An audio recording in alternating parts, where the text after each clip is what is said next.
ഒരർത്ഥത്തിൽ നോക്കിയാൽ നമ്മുടെ ജീവിതത്തെ മുന്നോട്ട് കൊണ്ടുപോകുന്ന പ്രതീക്ഷകളാണ്. പുതിയ പുതിയ പ്രതീക്ഷകൾ. ആ പ്രതീക്ഷകളെ നമ്മൾ സ്വപ്നം കാണുന്ന രീതി, ആ കാണുന്ന സ്വപ്നങ്ങൾക്കനുസരിച്ച് ജീവിതത്തെ മുന്നോട്ട് കൊണ്ടുപോകാനായിട്ടുള്ള ഒരു പ്രയത്നം, ഇതെല്ലാം നിരന്തരം തുടർന്നുകൊണ്ടിരിക്കുക. ഒരു ജീവിതവും ഒരൊറ്റ പ്രതീക്ഷയിൽ ചെന്ന് നിൽക്കുന്നില്ല. ഓരോ പ്രതീക്ഷകളുടെ പുതുനാളങ്ങൾ എന്ന് പറയില്ല, അതിങ്ങനെ വന്നുകൊണ്ടിരിക്കുക. അങ്ങനെ ഓരോ പ്രതീക്ഷകളാണ് ഒരർത്ഥത്തിൽ നമ്മളിങ്ങനെ മുന്നോട്ട് കൊണ്ടുപോയിക്കൊണ്ടിരിക്കുന്നത്.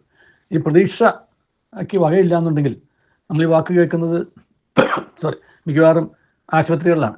ഇനി പ്രതീക്ഷയ്ക്ക് വകയില്ല, അതായത് ജീവൻ ഇനി പിടിച്ചു നിർത്താൻ പറ്റുമെന്ന് തോന്നുന്നില്ല, ഇനി ജീവിക്കുമെന്ന് തോന്നുന്നില്ല, രോഗി അത്ര അത്യാസന്ന നിലയിലാണ് എന്ന് പറയുന്ന സമയത്താണ് ഈ പ്രത്യേകിച്ച് ഈ വാക്ക് കേൾക്കുന്നത്, പ്രതീക്ഷയ്ക്ക് വകയില്ല എന്ന്.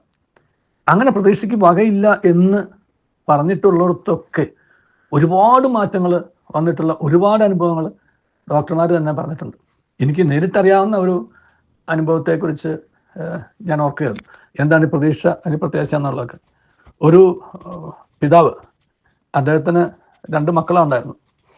ആ 2 മക്കൾ, ഭാര്യ നേരത്തെ മരിച്ചുപോയി. ഈ 2 മക്കൾ അവർ പഠിച്ചു വലുതായി, അവരുടെ ജോലിക്ക് പോയി, അവർ വിവാഹം കഴിച്ചു, പുറത്തായി. ഇദ്ദേഹം ഇവിടെ ഇങ്ങനെ ഒറ്റപ്പെട്ട നിലയിലായി. ഈ ഒറ്റപ്പെട്ട ആ നിലപാട്, ജീവിത രീതി, ഏകാന്തത അദ്ദേഹത്തെ വല്ലാതെ തളർത്തിക്കളഞ്ഞു. ആ തകർച്ചയിലേക്ക് പോയി. കാര്യം, മക്കളെല്ലാ ദിവസവും മാറി മാറി ഒരു ടേൺ വെച്ചാണ് വിളിക്കുന്നത്. ഒരാൾ ഒരു ദിവസം വിളിച്ചാൽ ഒരാൾ മറ്റു ദിവസം വിളിക്കും. 2 പേർക്കും ദിവസവും വിളിക്കാൻ സമയമില്ലാത്തതുകൊണ്ട് അങ്ങനെ 2 ദിവസം വിളിക്കും.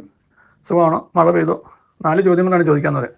സുഖമാണോ, ചൂടുണ്ടോ, മഴ പെയ്തോ, വിശേഷമൊന്നുമില്ലല്ലോ, തീർന്നു. ഈ 4 ചോദ്യങ്ങൾ അദ്ദേഹം റെക്കോർഡ് ചെയ്ത് വെച്ചിട്ടുണ്ടായിരുന്നു. ഈ 4 ചോദ്യങ്ങൾ ചോദിക്കാത്ത ഒറ്റ ദിവസവും ഇല്ല. എല്ലാ ദിവസവും ഇതേ ചോദ്യങ്ങൾ ചോദിക്കും. വിശേഷമൊന്നുമില്ലല്ലോ എന്ന് പറഞ്ഞ് അവസാനിപ്പിക്കുകയും ചെയ്യും. അതാണ് 5-ാമത്തെ. അപ്പോൾ ഇത് ഇങ്ങനെ കേട്ട് അദ്ദേഹം തോന്നി, ഇനി എന്താ എനിക്ക് ജീവിതത്തിൽ ബാക്കിയുടെ. ആ 2 മക്കളുണ്ടായിരുന്നു, ഭാര്യ നേരത്തെ മരിച്ചും പോയി. ഈ മക്കൾക്ക് സമയമില്ല. അവർ 2 വർഷത്തിലൊരിക്കൽ മാറി മാറി ഒരാൾ വരും. 2 പേരെയും ഒരുമിച്ച് കണ്ടിട്ട് ഒരുപാട് കാലങ്ങളായി. അദ്ദേഹം 2 പേരെ ഒരുമിച്ച് കണ്ട കാലം മറക്കാൻ തന്നെ സമയമായി. അപ്പോൾ അവർ ടേൺ എടുത്ത് വെക്കേഷന് വരും. അവർ വെക്കേഷന് വരുമ്പോൾ വെക്കേഷനുള്ള അവരുടെ പ്ലാനുകൾ തയ്യാറാക്കിയിട്ട് വരിക.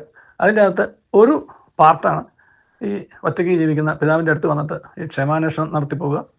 ഒരു ദിവസം അവിടെ താമസിക്കും. ഒരു ദിവസത്തേക്കുള്ള താമസിക്കുമ്പോഴത്തേക്കും കുട്ടികൾക്ക് ബോറടിക്കുന്നു എന്ന കാരണം പറഞ്ഞ് എവിടെയെങ്കിലും കൊണ്ടുപോകണം. ഒരുപാട് പൈസ ചിലവാക്കി വന്നതാണ്, അപ്പോൾ വന്നതൊന്ന് മുതലാക്കാൻ എവിടെയെങ്കിലും പോട്ടെന്ന് പറയും. ഒരു തടസ്സവും ഈ പിതാവ് പറയില്ല. ഇതെങ്ങനെ തുടർന്നൊരു 10-15 കൊല്ലം ആയപ്പോഴത്തേക്കും അദ്ദേഹം മാനസികമായി തളർന്നു, ഡിപ്രഷനിലേക്ക് പോയി.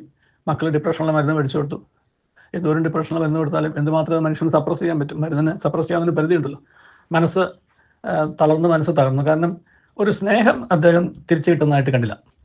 അപ്പോൾ സ്നേഹം കിട്ടും എന്നുള്ളൊരു പ്രതീക്ഷയായിരുന്നു അദ്ദേഹത്തിൻ്റെ ഏറ്റവും വലുത്. കാരണം അതുമാതിരി ബുദ്ധിമുട്ടി വളർത്തി വലുതാക്കിയ മക്കൾ. ഒരു കടമ നിർവഹിക്കുന്നതിന് അപ്പുറമുള്ള ഒരു സ്നേഹം മക്കളിൽ കാണാത്തതുകൊണ്ടും ആ സ്നേഹം ഒരു പ്രകടനമായി മാറി എന്ന് മനസ്സിലാക്കിയതുകൊണ്ടുമാണ് അവസാനമായിട്ട് അദ്ദേഹം വിട്ടുപോയത്. അതിൻ്റെ കൊച്ചു സംഭവങ്ങൾ ഒത്തിരി ഉണ്ട് എൻ്റെ ഇടയിൽ കൂടെ. എന്നിരുന്നാലും ഞാൻ ഈ പറഞ്ഞതിനകത്തെല്ലാം പെട്ടിട്ടുണ്ട്. അങ്ങനെ അദ്ദേഹത്തെ ആശുപത്രിയിലാക്കി കഴിഞ്ഞപ്പോൾ ഡോക്ടർ നഴ്സുമായിട്ട് ഈ മക്കൾ 2 പേരും ഹോട്ട്ലൈൻ സ്ഥാപിച്ചു. അങ്ങനെ ഇനി പ്രതീക്ഷയ്ക്ക് വകയില്ല എന്ന് പറഞ്ഞു. അപ്പം അങ്ങനെ 2 പേരും പോരാൻ തീരുമാനിച്ചു. പ്രതീക്ഷയ്ക്ക് വകയില്ല, അവസാനമായിട്ട് വരണം. അപ്പോൾ അത് വരുമ്പോൾ തന്നെ പിന്നെ അദ്ദേഹത്തിൻ്റെ സംസ്കാരം കഴിഞ്ഞുള്ള ഒരു ചടങ്ങുകളൊക്കെ ഉണ്ട്. ആ ചടങ്ങുകളൊക്കെ പ്ലാൻ ചെയ്ത് അങ്ങനെ 10 ദിവസത്തേക്കാണ് വരുന്നത്. ഈ 10 ദിവസത്തേക്ക് 2 പേരും ഏകദേശം ഒരുമിച്ച് നാട്ടിലെത്തി. അങ്ങനെ ഡോക്ടറുടെ പ്രത്യേക അനുഭവത്തോടെ ഈ ICUവിൽ കയറി ഈ മക്കൾ 2 പേരെയും ഒരുമിച്ച് ഈ പിതാവിനെ കണ്ടു. ഈ 2 പേരെയും ഒരുമിച്ച് കണ്ടപ്പോൾ ഇദ്ദേഹത്തിൻ്റെ കണ്ണുകൾ തുറന്നു. ശബ്ദം കേട്ടപ്പോഴത്തേക്കും, കാരണം ഉള്ളിൽ നല്ല ബോധം ഉണ്ടായിരുന്നു, വെന്റിലേറ്ററിൽ പ്രതീക്ഷയ്ക്ക് വകയില്ല എന്ന് പറഞ്ഞ ഡോക്ടറായിരുന്നു. കണ്ണുകൾ തുറന്ന് നോക്കിയപ്പോൾ 2 പേരെയും കണ്ടു. ശബ്ദം തിരിച്ചറിഞ്ഞു. 2 പേരുടെ സ്പർശനം ഒന്ന് കൈകളിലേക്ക് കിട്ടിയപ്പോഴത്തേക്കും കണ്ണുകളിൽ നിന്ന് പിടുപിടാന്ന് വന്ന കണ്ണുനീര് പ്രവാഹമായിട്ട് ഒഴുകി. കവിളിലൂടെ ഒഴുകുന്ന കണ്ണുനീരെന്ന് പറയുന്നത് യഥാർത്ഥത്തിൽ ഇതാണ്. ഇത് ഞാനൊരു സംഭവം കണ്ടതുമാണ്. ഈ വിവരിക്കുന്ന സംഭവമല്ല, ഇതുപോലെ സമാനമായൊരു സംഭവം. അങ്ങനെ ഈ മക്കളെ ചുറ്റും ഒരു 3-4 മണിക്കൂർ നിന്നതോടുകൂടി തന്നെ ഈ പിതാവിൻ്റെ ജീവിതത്തിന് പുതിയൊരു ആവേശമായി, പുതിയൊരു ഉണർവായി. പിറ്റേ ദിവസം വെന്റിലേറ്റർ സപ്പോർട്ട് കുറച്ചു. 3-ാം ദിവസം കുറച്ചു. അങ്ങനെ 4-ാം ദിവസം വെന്റിലേറ്ററിൽ മാറ്റി മക്കൾക്ക് പോകേണ്ട സമയമായി. അപ്പോൾ ഈ മക്കൾ തമ്മിലുള്ള ഒരു സംസാരം അദ്ദേഹം കേട്ടു. കണക്കൂട്ടിലൊക്കെ തെറ്റിയെന്നുള്ളൊരു സംസാരം കേട്ട് കഴിഞ്ഞപ്പോൾ ഈ പിതാവിന് തോന്നി, ഇവരുടെ കണക്ക് ഇനിയും തെറ്റിക്കണം. അങ്ങനെ അദ്ദേഹം വീണ്ടും വെന്റിലേറ്ററിലേക്ക് സ്വയം മാറുകയാണ്.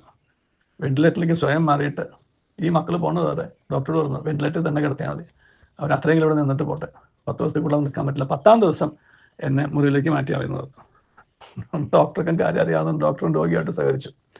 അങ്ങനെ 10-ാം ദിവസം ഈ മക്കൾ പോകേണ്ട അന്ന് മുറിയിൽ വന്ന് മക്കളോട് ഈ പിതാവ് പറഞ്ഞൊരു കാര്യം അതുള്ളൂ, മക്കൾക്കൊക്കെ തിരക്കാന്നറിയാം, എന്നാലും തിരക്കുകളൊക്കെ അവസാനിക്കുന്ന ഒരു സമയം വരും, ആ സമയം ഇതുപോലുള്ളൊരു സമയമായിരിക്കും, അത് മക്കൾ മറക്കരുത്, നിങ്ങൾക്ക് ജോലിയും ഭാര്യയും മക്കളും ഉത്തരവാദിത്തങ്ങളൊക്കെ ഉണ്ട്, അതെല്ലാം എനിക്കും തിരിച്ചറിയാം, പക്ഷേ ഒരു ചടങ്ങ് പോലെ എന്നെ വിളിക്കരുത്, ചടങ്ങ് പോലെ എന്നെ കാണാനും വരരുത്, എന്നെ നിങ്ങൾ മറന്നാലും എനിക്കൊരു അതല്ല, പക്ഷേ നിങ്ങൾ എന്നെ ചടങ്ങ് പോലെ വിളിക്കുന്നതും കാണാൻ വരുന്നതാണ് എന്നെ മുറിപ്പെടുത്തുന്നത് എന്ന് നേരെ പറഞ്ഞു.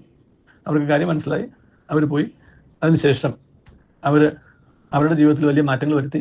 കഥ സംഭവം വളരെ ചുരുക്കട്ടെ, ഈ പിതാവ് ദീർഘനാൾ ജീവിച്ചിരുന്നു എന്നതാണ് സത്യം. അപ്പം മനുഷ്യൻ്റെ ജീവിതത്തിൽ പ്രതീക്ഷ അല്ലെങ്കിൽ പ്രത്യാശ എന്ന് പറയുന്നത് എന്തെങ്കിലും മുന്നോട്ട് കാണാനുള്ളതാണ്. എന്തെങ്കിലും മുന്നോട്ട് കാണാനായിട്ടുള്ള എന്തെങ്കിലും ഒന്ന് ഇല്ല എന്നുണ്ടെങ്കിൽ ഏത് മനുഷ്യനും പിടിവിട്ടു പോകും. ഒരു മരുന്നിനും ഒരു പരിധിക്കപ്പുറം ഒരു മനസ്സിനെയും പിടിച്ചു നിർത്താൻ പറ്റില്ല. ശരീരത്തിൻ്റെ യാന്ത്രിക ജീവൻ പിടിച്ചു നിർത്താം, പക്ഷെ മനസ്സിൻ്റെ ബലം പിടിച്ചു നിർത്താൻ മനുഷ്യന് പ്രതീക്ഷ വേണം, പ്രത്യാശ വേണം. അപ്രകാരം നല്ല പ്രതീക്ഷകളും നല്ല പ്രത്യാശകളും നമ്മുടെ ജീവിതത്തിൽ, അതും പുതിയ പുതിയ പ്രതീക്ഷകളും പ്രത്യാശകളും ജീവിതത്തിൽ നമ്മെ മുന്നോട്ട് നയിക്കട്ടെ. ദൈവം നമ്മെ അനുഗ്രഹിക്കട്ടെ. നല്ലൊരു ദിവസം എല്ലാവർക്കും നേരുന്നു. ഇത് സമയം നീണ്ടുപോയെന്ന് എനിക്കറിയാം, പക്ഷേ ഞാൻ ഈ സംഭവം എനിക്ക് നേരിട്ട് അറിയാവുന്നതുകൊണ്ടും ഇത് ഞാൻ എത്ര ചുരുക്കിയിട്ട് ഇത്ര ആയിപ്പോയി എന്നുള്ളതുകൊണ്ടാണ് നീണ്ടുപോയത്. ക്ഷമിക്കുക. ദൈവം അനുഗ്രഹിക്കട്ടെ. നല്ലൊരു ദിവസം എല്ലാവർക്കും നേരുന്നു.